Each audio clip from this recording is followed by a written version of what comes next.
After my divorce, it felt as if the vibrant colors of my life had faded. The days had turned into a monotonous series of encounters with myself.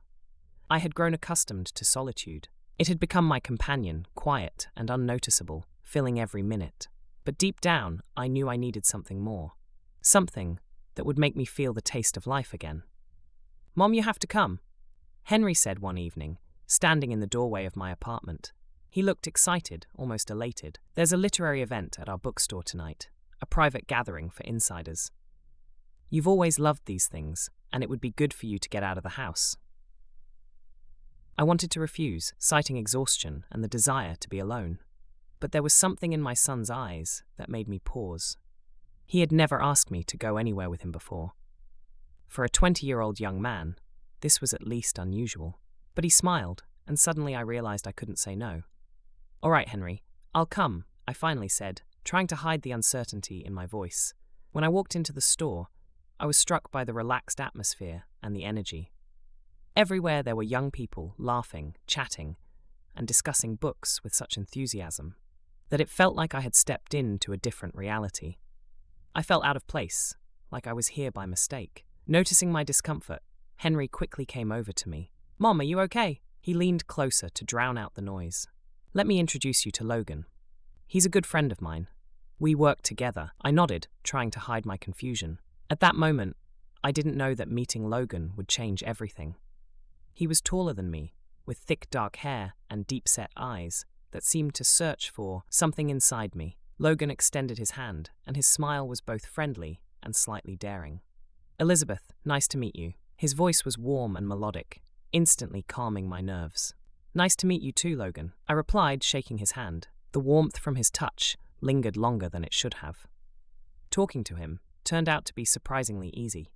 We discussed books, travel, art. He listened attentively, his eyes shining with interest, and I felt I was speaking to someone who genuinely cared about what I thought and felt. He was sincere, direct, but there was something else in his gaze, something I couldn't define. "You speak about literature as if it's more than just a hobby," he said, and I sensed soft provocation in his words, as if books are your way of living. I smiled, surprised at the accuracy of his words. Books, they have always been more than just pages to me. They're a way to understand myself, I replied, feeling my heart begin to beat a little faster. Logan watched me closely, his gaze intense, and I realized I liked this attention. How many years had it been since I felt interesting to someone? When I left the bookstore late that evening, the cold wind hit my face. I felt bewildered, excited. Something burned in my chest, something forgotten, long buried under layers of habits and fears. I didn't understand what had caused this feeling, whether it was the meeting itself or Logan, but I already knew that this evening would remain in my memory for a long time. A few days after the meeting at the bookstore, I couldn't get Logan out of my head. There was no room for randomness in my life. Everything was planned and neatly arranged, but now it felt like chance had entered my life to disrupt this order. His gaze, his words, even the tone of his voice, all of it kept haunting me. I felt ridiculous. A grown woman shouldn't be getting flustered over a young man, her son's friend. But thoughts of Logan kept stubbornly returning. That day, I decided to take a walk along the riverbank to clear my head. The air was fresh and cold. The sound of the river was calming, and the golden leaves swirled in the air, somehow emphasizing my slight unease. I stepped into a small cafe I often visited to warm up with a cup of hot tea. Inside it was warm and cozy. The scent of freshly baked pastries filled the air, inviting me to forget about everything, if only for a moment. And then I saw him. Logan was sitting at a corner table, engrossed in a book, as if the whole world around him had ceased to exist. I froze, but he had already looked up and noticed me. His face lit up with an unexpected smile, as if my appearance brought him joy. "Elizabeth," he waved at me, inviting me to join him. I hesitated for just a second, and then, overcoming my internal resistance, approached his table. "What a surprising coincidence," I said, trying to appear calm, although something inside me was trembling. "I guess we're both looking for a quiet place to think." He smirked and closed the book. "How's your day going?" "Unusual," I replied, barely holding back a smile. I didn't expect to see a familiar face here. We began talking. This time, our topics were deeper and more personal. Logan shared his favorite books, how he found himself through literature, how he lost and then rediscovered his faith in people. I shared my stories, laughing at the ridiculous situations from my youth, and suddenly I felt how easy it was to be around him, as if I was once again the girl who believed in dreams. When Logan suddenly said he had a surprise for me, I tensed slightly. He took a small, worn-out collection of poems from his bag and handed it to me. "I found this recently in a second-hand bookstore," he explained, "and I thought you might like it." I opened the book and noticed a bookmark. On that page was a poem I had known by heart since my youth. Logan asked me to read it aloud. At first I was embarrassed, but then, succumbing to his persistence, I began to read. The words, familiar and so dear, suddenly took on a new sound. I felt my voice tremble slightly with excitement. When I finished, Logan leaned closer. "Your words," he whispered, his voice barely audible above the noise of the cafe. "They sound like music." I looked up and met his gaze. There was something in his eyes that made me freeze. Slowly, as if everything around had ceased to exist, he leaned in. I felt his hand gently touch mine. My heart raced, and in the next second, his lips softly brushed against mine. The kiss was so light, almost imperceptible, like the flutter of a butterfly's wings. But inside, everything turned upside down. The moment was brief, but it was filled with such tenderness and warmth that I felt my fears and doubts momentarily vanish. I quickly pulled back, feeling confused and embarrassed. But he continued to look at me with a strange mix of surprise and satisfaction. "Logan," I began, not knowing what to say, but he just smiled as if everything that had happened was natural. "Sorry if that was too much," he said. Though there was no trace of regret in his voice, it just felt right. I didn't know how to respond. That kiss had awakened feelings in me that I had long buried. I stood up, saying I had to leave, and hurried toward the exit, feeling my heart still pounding in my chest. When I stepped outside, the cold air brought me back to reality. I felt embarrassed and excited at the same time. No one had looked at me the way Logan did in a very long time, and though I knew I should leave it all behind, something inside me whispered that this was only the beginning. The eyes passed, but the memory of that light, almost imperceptible kiss didn't leave me. I tried to convince myself that it was just a coincidence, a moment of weakness that shouldn't be taken seriously. But every morning, as I opened my eyes, I found myself thinking about Logan again and again. His smile, his eyes that seemed to see right through me. I tried to avoid the places where we might accidentally run into each other, but fate seemed to be playing with me. One evening, as I was returning from work, my phone suddenly rang. It was Logan. I wasn't sure whether to answer, but before I could think it through, I had already picked up. "Elizabeth." "Hi." His voice was soft and calm. "I know you might be avoiding me, and I understand why, but I would like to invite you to an event on the rooftop of an old building. I'm sure you'll love it. Just give me a chance." I hesitated. Conflicting feelings raged inside me, the desire to see him again, and the fear of what it might mean. But his voice, with that confidence and tenderness, won me over. "All right," I said, almost in a whisper, hardly believing my own words. "I'll come." By the time I reached the place, the sun was already setting, painting the sky in fiery shades. The staircase leading to the roof was old and creaked underfoot, but I kept moving forward, driven by curiosity and some inexplicable attraction. When I reached the top, I saw Logan standing by the parapet, looking out over the city. The wind tousled his hair, and his eyes sparkled with a hidden mystery. "Thank you for coming," he said, turning to me. There was so much sincerity in his voice that I couldn't help but smile. We approached the edge of the roof, where a breathtaking view of the night city unfolded. Logan spoke about his childhood, about how his parents had died in an accident when he was still a child, how he grew up in foster homes, learning to survive in a harsh world that gave him no breaks. I looked at him and realized that I was standing before a man who had gone through more than many of us do in a lifetime. "Sometimes I feel like I don't belong to this world," he said quietly, "like I'm just an observer, searching for my place among strangers." His words were unexpected, and I felt my heart tighten with compassion and a strange desire to comfort him. I wanted to say something, but instead, I just placed my hand on his shoulder. He turned to me, and in his eyes I saw the same uncertainty that was in mine. We were so close that I could feel his breath on my face. My heart beat faster, and in that moment he slowly leaned in and kissed me. This kiss was completely different, deeper, more passionate, as if behind it were years of unexpressed emotions and desires. I felt his hands gently slide over my shoulders, pulling me closer, and all my fears, doubts, and common sense melted away in that moment. He was tender but insistent, and I responded to him, losing myself in this warmth, in this. I felt as if the world around us had stopped. There was only this moment, this city beneath our feet, this air filled with the scent of freshness and spring coolness, and us. I didn't think about what would happen next. I just allowed myself to be here, in this moment. When the kiss ended, I felt my knees slightly buckle. Logan was looking at me, his eyes full of tenderness and a quiet triumph. "I don't know what to say," I whispered, feeling my cheeks flush. "You don't need to," he replied, smiling. "I just wanted to be near you." But at that very moment, I felt a sudden chill in my chest. Reality crashed down on me all at once. I was a mother, a woman older than him by so many years, the friend of his best friend. What was I doing? This was madness. I stepped back, putting distance between us. "Logan, this is wrong," I said, trying to stay calm though inside everything screamed otherwise. "We shouldn't continue this."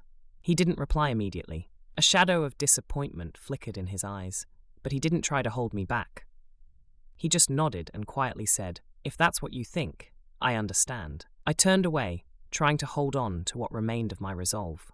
As I descended the stairs, I felt the conflict tearing me apart inside. That kiss had been beautiful, but something inside me told me that I had just crossed a line I should never have crossed. And yet, as I walked out onto the street, I knew one thing. This was not the end. I could try to run from it, but some part of me already knew I wouldn't be able to resist this pull for long.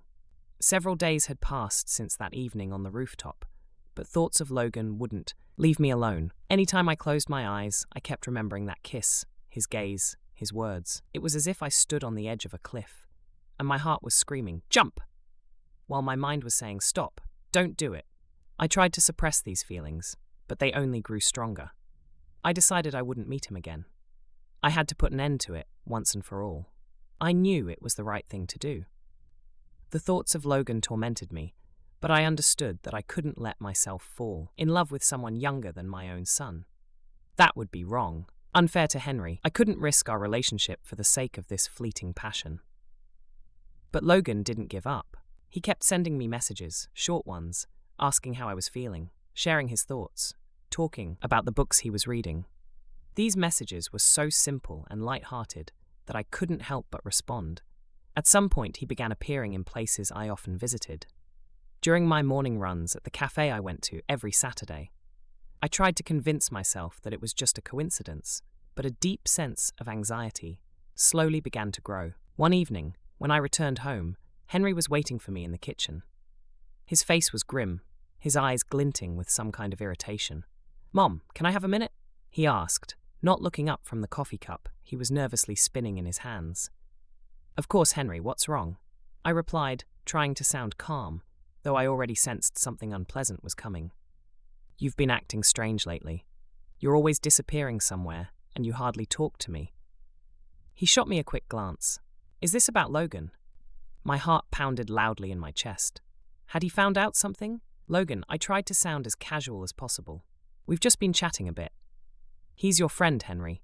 Why are you so worried?" "Mom," his voice was firm, almost accusatory. "I overheard Logan talking to one of his friends. He's not who he seems. He has problems, and I don't want him dragging you into his mess." I felt a cold fear gripping me. Could it all be true? I remembered those chance encounters, his persistence, those unexpected coincidences. What kind of problems? I tried to ask calmly, but my voice trembled. "Debts," Henry replied sharply, "and not small ones. He's already tried borrowing money from friends several times. And now, he knows you're well." "Mom, I'm just afraid he's using you." His words struck me like lightning. Could Logan really do such a thing? Could he be with someone like me just for money? But everything about his behavior, his words, his gestures, were they all lies? "Henry, I understand you're worried," I said, trying to calm both him and myself. "But I don't think Logan is capable of that. He's always been honest with me." "You don't know him at all, Mom," Henry said quietly but firmly. "I just ask you to be careful." I felt fear and anxiety building inside me. I couldn't believe that Logan could be like that. But at the same time, I understood that Henry might be right. I needed to figure it out myself. The next day, I received an anonymous letter. It had no signature, but there was a warning. Be careful with Logan. He's not who he claims to be. I felt a chill run through me. His words seemed to confirm Henry's fears, but I didn't know who to trust. That evening, I decided to meet with Logan to talk to him openly. I couldn't keep living in doubt and suspicion. I needed to hear the truth from him directly. I sent him a message asking to meet at the cafe where we often went. His reply came almost immediately. Of course, Elizabeth, I'll be there. When I entered the cafe, he was already waiting for me. He stood up when he saw me, and his eyes lit up with joy. But I couldn't bring myself to smile back. I saw warmth and tenderness in his gaze, but my doubts tormented me. Logan, I began sitting down across from him. I need to know something. You owe me the truth. He frowned, his face becoming serious.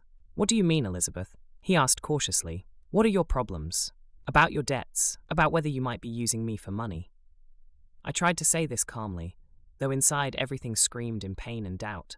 For a moment, he seemed lost, but then he pulled himself together. I do have problems, he confessed quietly. But I've never used you, Elizabeth. Everything I've said has been true. My feelings for you are real. I only wanted you to be happy, to feel once again that life can be bright. I looked at him, trying to determine if he was lying, but his eyes were open, and there was no trace of deceit in them. Still, something inside me resisted. I realized I had been caught in a whirlwind with no easy way out. After the conversation at the cafe, I returned home feeling conflicted, then swore his feelings were genuine, that he wasn't trying to use me. But I saw his hesitation when I mentioned money, his faltering and indecision in his mind. Answers. Could he really be lying? And if so, what had been true in our meetings, in his words, in those kisses that had revived? I couldn't sleep all night, tossing and turning in bed, contemplating every possible scenario. Henry also wouldn't leave my thoughts, as if he foresaw that something bad was about to happen. By morning, I realized that I had to clarify this situation once and for all. I couldn't remain in limbo, not for myself, not for my son. Soon I received another anonymous letter. This time it contained photographs. Logan talking to a stranger who handed him an envelope. Logan at an ATM withdrawing money. Logan with a woman in an expensive restaurant. Each image seemed like further proof that he was living a double life. I felt a cold knot tighten in my chest. Had I been so wrong about him? I decided to make a surprise visit to Logan. I knew where he lived, but I had never been to his home. This step was decisive but necessary. I needed to see him in his own space, in his real life, to understand who he really was. As I approached his house, my heart pounded loudly. I knocked on the door, and almost immediately, I heard footsteps on the other side. Logan opened the door, and his face showed surprise and concern. Elizabeth, his voice trembled. What are you doing here? I took a deep breath, trying to stay calm. I need to talk to you, Logan, and I want to do it here. Now, without masks and without anything left unsaid, I replied, trying not to let my anxiety show. Logan stepped aside, inviting me in. His apartment was modest, even a bit shabby. It didn't match the lifestyle depicted in the photographs from the letter. The air smelled of coffee and dust, and papers and books were scattered across the table. Listen, I understand how you feel. He began, closing the door behind me. But you have to trust me. I'm not who you think I am. Trust you? I couldn't hide the bitterness in my voice. Logan, I was sent photographs of you with some people, with women, with money. What is this? Who are these people? Why didn't you tell me about them? His face turned pale, and his eyes froze with confusion. Photographs, he repeated, and there was genuine alarm in his voice. Who sent you these? I handed him the envelope with the pictures. He looked at them and pressed his lips into a thin line. His eyes flickered with something unreadable, a mix of fear and anger. These are old acquaintances of mine, he said slowly, choosing his words carefully. People I would rather not deal with, but sometimes circumstances force you to. I did have financial problems. I won't deny that, but I never used you for money, Elizabeth. These people, they are my debts, my shadow from the past that I am trying to escape. But they won't leave me alone. I looked at him, trying to discern if he was lying. But his voice sounded too sincere, too certain, yet everything inside me was screaming that this couldn't be true. Why didn't you tell me sooner? Why didn't you trust me with your problems? I asked, desperately seeking answers to my questions. I didn't want to involve you. he replied, his voice trembling. You're so bright, so pure. I didn't want the shadows of my past to touch you. I didn't know how to say it. At that moment, the door to the apartment suddenly opened, and Henry walked in. He looked clearly agitated, as if he had run all the way here. What's going on here? His voice was sharp, almost accusatory. Mom, what are you doing here? Henry, were you following me? I blurted out. I wanted to protect you. He almost shouted. I knew you'd meet him again. Mom, he's lying to you. I know it. I heard them talking. They were talking about you. About your money. Logan raised his hands in a calming gesture. Wait, Henry, that's not true. You misunderstood. Logan, I'm tired of guessing what's true and what's a lie. I said, feeling tears well up in my eyes. You said you have feelings for me, that you want to be with me, but now? I don't know whether to believe it. Logan took a step forward, reaching his hand toward my shoulder, but I stepped back. A look of pain flickered in his eyes. Elizabeth, please don't leave me. Give me a chance to explain. His voice was hoarse, filled with desperation, but I felt something inside me tighten, as if I had been betrayed again. I can't. I whispered. I need time to think, to figure things out. I turned and walked out of the apartment, feeling Henry follow me. Logan didn't try to stop me. He just watched me leave with an expression of loss and hopelessness. My heart was breaking, but I knew I could no longer live in this whirlwind of doubts and mistrust. I had to put an end to it. But where? I'm not going to be able to do that. I'm not going to be able to do that. I'm not going to be able to do that. I'm not going to be able to do that. I'm not going to be able to do that. I'm not going to be able to do that. I'm not going to be able to do that. I'm not going to be able to do that. I'm not going to be able to do that. I'm not going to be able to do that. I'm not going to be able to do that. I'm not going to be able to do that. I'm not going to be able to do that.